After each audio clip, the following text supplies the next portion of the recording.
इस समय हम देहरादून रेलवे स्टेशन पर हैं और यहाँ पर क्यों हैं? यहाँ पर इसलिए हैं क्योंकि नई वंदे भारत एक्सप्रेस देहरादून से दिल्ली के बीच में चलने जा रही है। खुद प्रधानमंत्री नरेंद्र मोदी वीडियो कॉन्फ्रेंसिंग के जरिए इस ट्रेन को हरी झंडी दिखाएंगे।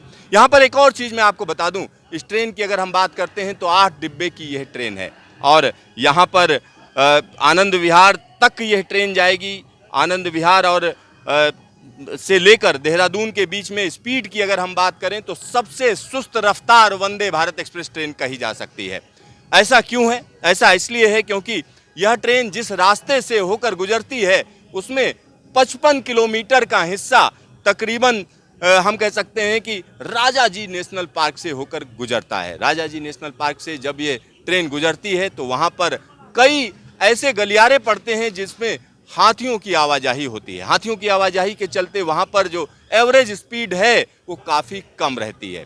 कॉशन रहता है जगह जगह पर, तो उन कॉशन को देखते हुए ये कहा जा सकता है कि इसकी स्पीड कुछ कम रह रही है। साथ ही साथ कई जगहों पर यह ट्रेन रुकेगी, तो यहाँ से चलकर यह ट्रेन हरिद्वार रुकेगी। हरिद्वार के बाद सहारनपुर, सहारनपुर के बाद अगर हम देखें तो मुजफ्फरनगर, मुजफ्फरनगर के बाद जो है मेरठ और मेरठ से सीधा यह ट्रेन आनंद विहार पहुंचेगी। यहाँ पर एक दूसरी ट्रेन प्लेटफार्म पर लग रही है, पास में ही वंदे भारत एक्सप्रेस ट्रेन है। यहाँ से ये जो ट्रेन जा रही है इसको सूबेदारगंज देहरादून काठगोदाम एक्सप्रेस कहा जाता है।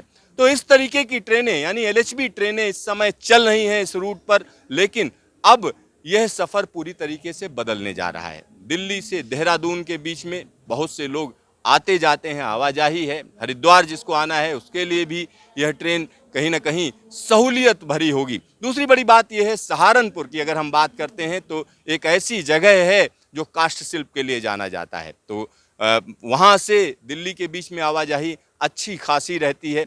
और 8 डिब्बे की ट्रेन है जिसमें एक एग्जीक्यूटिव क्लास है। एग्जीक्यूटिव क्लास के किराए की अगर हम बात करें तो इस तरीके का रखा गया है जिससे लोगों को आसानी रहे। तो यहाँ अगर हम देखें तो एक अच्छा सफ़र हो सकता है, क्योंकि इस ट्रेन के साथ साथ और भी ट्रेनें देश के अलग अलग हिस्सों में चलनी हैं। आने वाले दिनों की अगर हम बात करें तो आने वाले दिनों में रांची से पटना के बीच में, साथ ही साथ गुवाहाटी से लेकर न्यू जलपाईगुड़ी के बीच में ट्रेन चलनी है। बॉम्बे से गोवा के बीच में नई वंदे भारत ट्रेन चलाई जानी है। तो ये सारी तैयारियां चल रही हैं। जून की अगर हम बात करें तो खुद रेल मंत्री अश्विनी वैष्णव ने कहा कि जून के महीने तक देश के ज़्यादातर राज्यों में जहां पर इलेक्ट्रिफिकेशन है उनको वंदे भारत एक्सप्रेस ट्रेन मिल जाएगी। वंदे भारत एक्सप्रेस ट्रेन अपने आप में अलग इसलिए है क्योंकि यह ट्रेन सेट है, आत्मनिर्भर भारत की पहचान कही जा रही है, क्योंकि आईसीएफ में बनी यह ट्रेन कहीं ना कहीं दुनिया भर में अपना डंका बजा रही है और जगह जगह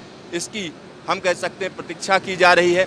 यहाँ पर इस ट्रेन की अगर हम बात करें, जो ट्रेन इस समय चलने को तैयार है वंदे भारत, अगर हम उसकी बात करते हैं तो उस ट्रेन को हम कह सकते हैं कि आईसीएफ में बनी आत्मनिर्भर भारत की पहचान वाली यह ट्रेन पूरी तरीके से आने वाले दिनों में इस इलाके के लिए एक बड़ी सौगात कही जा सकती है, क्योंकि यहाँ पर ट्रेन पूरी तरह से तैयार है। लोगों का जोश देखा जा सकता है कि किस तरीके से जोश बढ़ता चला जा रहा है। तो यहाँ ट्रेन तैयार है, आने वाले दिनों में बहुत से यात्री इसमें सफ़र करेंगे। अभी 8 डिब्बे की ट्रेन दी गई है और जब अगर इसमें ट्रैफिक ज़्यादा रहता है तो रेलवे इसको 16 डिब्बे की ट्रेन भी कर सकता है। कैमरामैन हीरा मंडल के साथ सिद्धार्थ, न्यूज स्टेशन, देहरादून।